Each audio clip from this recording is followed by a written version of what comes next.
FCA has 3 board members. It was restructured back in 1987 with some changes in the Farm Credit Act.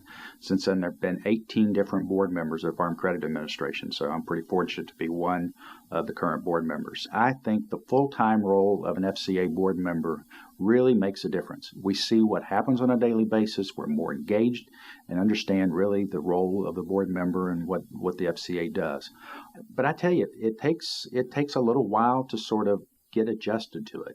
It's board terms are set to expire. We can't succeed ourselves, so it takes a year or two to sort of settle in. And once you do, you're looking towards the end of your career. So that's a challenge.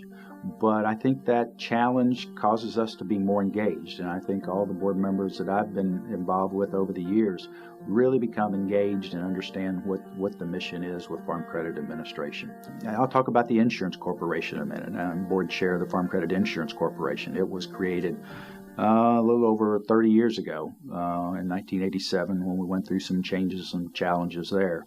And the Insurance Corporation is sort of set up as sort of a backstop. We know there are challenges in agriculture today, and that backstop that the Farm Credit Insurance Corporation provides a great deal of stability to the system in general, and I think it's an important role that the Insurance Corporation fills. I mentioned a little bit about sort of the terms. My term has actually expired, and so I'm what is considered a holdover status, and we are operating with just 2 board members currently. And unfortunately, we had the passing of our former chairman, Dallas Tonsager, which I respected tremendously. Ken Spearman, he was a former board chair.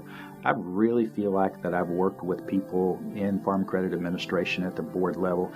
We don't look at it in a partisan way. It's not, Republican or Democrat thing, even though the process is very political. I mean, we're appointed by the president. We go through a Senate confirmation hearing.